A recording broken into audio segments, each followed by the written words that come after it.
औज़ुबिल्लाहिमिनश्शैतानिर्रजीम बिस्मिल्लाहिर्रहमानिर्रहीम।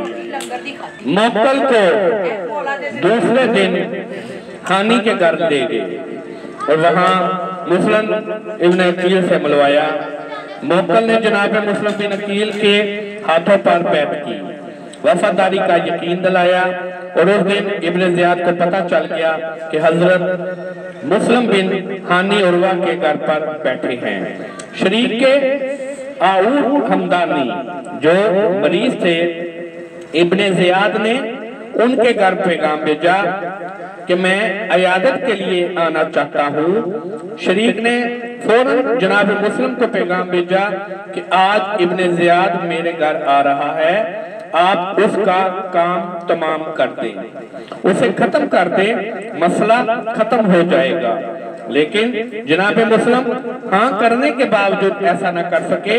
इनकी गैरत तो हमीयत तो शुजाअत ने ये गवारा न किया कि छुपकर वार किया जाए, जिस पर शरीक नाराज भी हो गए और कहा कि आपने इतना अच्छा मौका जाया कर दिया। तो फर्जंदे अकील ने कहा कि नहीं, मेरी हाशमी हमीयत ने ये गवारा नहीं किया कि मैं छुपकर इस पर वार करता।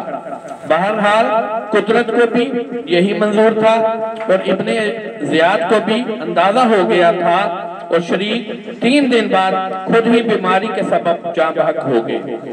फिर इब्ने ज़ियाद ने हानी को पैगाम भेजा कि तू मेरा अजीज भी होता है और अब तक मुझसे मिलने नहीं आया। अगरचे तू बीमार था मगर अब मैंने सुना है कि सेहतमंद हो गया है। जनाबे हानी को दरबार में बुलाया जाता है। इनके कुछ मिलने मिलाने वाले भी साथ हो जाते हैं, जिनमें इस्मा इब्ने खारजा भी शामिल हैं। पहले हानी दरबार में जाते हुए घबरा रहे थे, मगर मोहम्मद इब्ने अशस, उमर बिन हज्जाज और इस्मा ने जमानत दी तो इब्ने ज़ियाद के पास चल, तुझे कोई नुकसान नहीं पहुंचेगा। फिर तेरा कबीला इतना बड़ा है कि वो तेरे साथ नरमी बरतेगा और तेरे साथ कोई जुल्म नहीं होगा। तो अब जनाब हानी अपने घर से निकले। इब्ने ज़ियाद के दरबार में पहुंचते ही ये अंदाजा हो गया कि हालात संगीन हैं। इब्ने ज़ियाद ने सवाल किया कि इतने दिन हो गए मुझे आए हुए, तुमने खबर तक नहीं ली। कहा मरीज था इसलिए मिलने नहीं आ सका। इब्ने ज़ियाद ने कहा अब तो सेहतमंद हो। फिर पूछता है कि मुस्लिम की क्या खबर है, मुस्लिम कहाँ है? हानी कहते हैं मुझे नहीं मालूम मुस्लिम कहाँ है। इब्ने ज़ियाद कहता है मैंने तो सुना है वो तेरे घर में पनाह लिए हुए हैं, वो तेरे घर में छुपा हुआ है। हानी कहते हैं तेरी खबर गलत है, मुस्लिम मेरे घर में कतन नहीं है। इब्ने ज़ियाद ने फौरन मोक्कल गुलाम को बुलाया। अब मोक्कल को जब सामने देखा तो जनाबे हानी इब्ने उर्वा के पास कोई चारा नहीं है।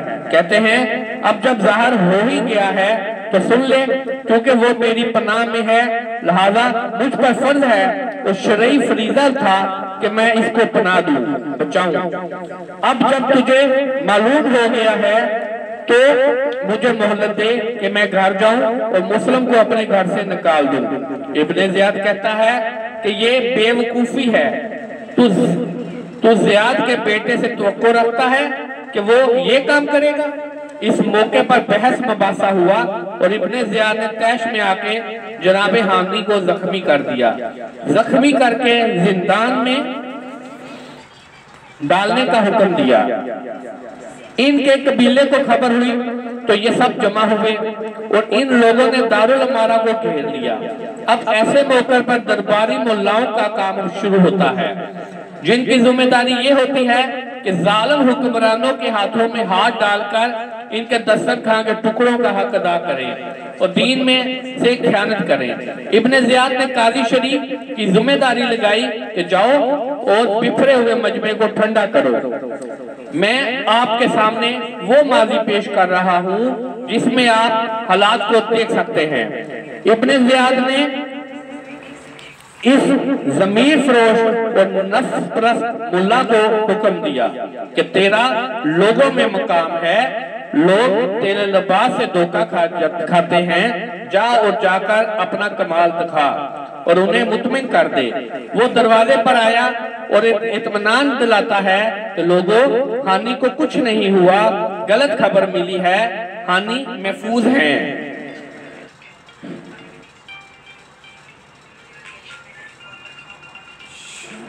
और इब्ने ज़ियाद से मुज़ाकरात कर रहे हैं। हानि हमारा मेहमान है, मैं तुम्हें यकीन दिलाता हूँ कि वो बिल्कुल खैरियत से हैं। हानि के कबीले वाले मुतमिन होकर चलेंगे कि इतना बड़ा आलम दीन जब बात कर रहा है तो सही कह रहा होगा। इन बेचारों को क्या मालूम कि ये हाकिम वक्त के हाथों बिक चुका है, ये इसके मफाद के लिए काम कर रहा है, कौमों मिलतों मजहब का सौदा कर चुका है। हुक्मरानों ने उसे खरीद लिया है कि जब हम पर मुश्किल पड़े तो हमारी हिमायत करो, हमारे लिए फतवे दो। इस दरबारी मुल्ला को कौम से क्या सरोकार, ये तो अपनी नफ्सियाती ख्वाहिशात के सामने ढेर हो चुका है। जब अवाम हुक्मरानों के खिलाफ बिफरते हैं तो उन्हें बुलाया जाता है कि आओ संभालो, हमसे कंट्रोल नहीं हो रहा, तो ये मुकद्दस माप दीन फरोश आते हैं और फिर लोगों को दूसरे रास्ते पर डालने की कोशिश करते हैं और इनके जज्बात को ठंडा कर देते हैं। जनाबे मुस्लिम को जब ये खबर मिली कि जनाबे हानी गिरफ्तार कर लिए गए, वो बसीरत रखते थे, इमाम ने नायब बनाकर भेजा था, जानते थे अगर ये मौका हाथ से निकल गया तो बस फिर हालात तब्दील हो जाएंगे।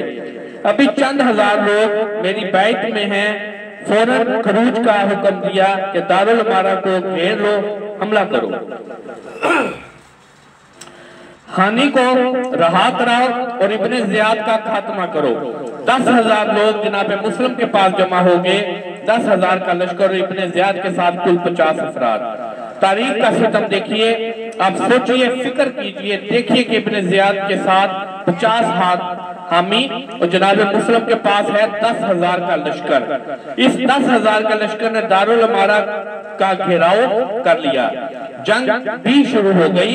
इब्ने ज़ियाद के सिपाही पसपा हुए, इब्ने ज़ियाद के साथ दारुल उमारा में महसूर हो गए। इब्ने ज़ियाद घबरा गया जब इसको खबर मिली कि 10,000 के साथ मुस्लिम ने मुहासरा कर लिया। इनका एक ही नारा है, हानि को हमारे हवाले करो, हानि को हमारे हवाले करो। अब इब्ने ज़ियाद ने अपने गर्कों को छोड़ा। इस 10,000 के लश्कर में इन एजेंडों ने क्या किया, जहां जहां कमजोर हिस्सा देखते, फिक्री तौर पर कमजोर, अकीदती तौर पर कमजोर, ये वो महाज होता है जहां सबसे पहले हमला कारगर होता है। अगर कोई अकीदती तौर पर कमजोर है, फिक्री तौर पर कमजोर है, इस जगह पर हमला किया जाएगा, बुनियाद हिल जाएगी, दीवार गिर जाएगी, शिगाफ पड़ जाएगा। लिहाजा इस शिगाफ को तलाश करो, इस शिगाफ को बड़ा करो। वो लोग इस मजमे में दाखिल हुए और लोगों को समझाना शुरू किया कि क्या गजब करते हो, तुम किस झगड़े में पड़ गए। बाबा देखो, शाम से लश्कर आ रहा है, इतना बड़ा लश्कर कि तुम तसव्वुर भी नहीं कर सकते। वो तुम पर चढ़ाई कर देगा, तुम्हें तबाह बर्बाद कर देगा। तुम घर जाओ और देखो क्या होता है, जो जीतेगा उसके साथ हो जाना। अभी इंतजार करो, जब इमाम हुसैन यहाँ पर पहुंच जाए तो हम भी तुम्हारे साथ हैं। अरे जब इमाम पहुंच जाएंगे तो हम भी तुम्हारा साथ देंगे। रहबर पहुंच जाए, कायद पहुंच जाए, इमाम आ जाए, वो भी लश्कर ला रहा है, ये भी लश्कर ला रहे हैं। अभी जल्दबाजी मत करो, जल्दबाजी से काम ना लो, हालात को देखो। अगर इमाम के लश्कर से पहले शाम का लश्कर पहुंच गया तो तुम हलाक हो जाओगे। भला हुकूमत की ताकत से भी कोई लड़ सकता है? यानी इस किस्म के मसाइल जो मैं अपने बच्चों को समझाने की कोशिश कर रहा हूँ कि ये सारे अनासर मौका परस्त अवामल ये मोमिनीन के लश्कर में दाखिल हुए। और अब क्या हुआ जनाब, कुछ लोगों ने घबराना शुरू कर दिया, बीवी बच्चों का मुस्तकबिल सामने आ गया। अब सफों में चहमुगैयां शुरू हो गई। जब किसी ने एक चिंगारी भड़का दी तो इख्तलाफ शुरू हो गया। अब कोई कुछ कह रहा है, कोई कुछ कह रहा है। नतीजतन 20-20, 30-30 करके अलग होना शुरू हो गए। अब तबसरे हो रहे हैं, हाँ देखो शाम तक क्या होता है, कल तक इंतजार करो, वो भी पहुंच जाए और ये भी पहुंच जाए, फिर हम तो हैं ही साथ। और जब एक को जाते देखा तो दूसरे कबीले वालों से कहा तुम भी जाओ, तुम क्यों खामखा इस झगड़े में मुलव्वस होते हो।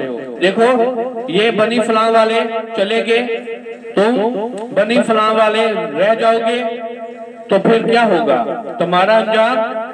हाँ भाई हमें भी जाना चाहिए, हम क्यों दुश्मनी ले, लिहाजा अब ये थोड़े थोड़े करके खिसकना शुरू हो गए।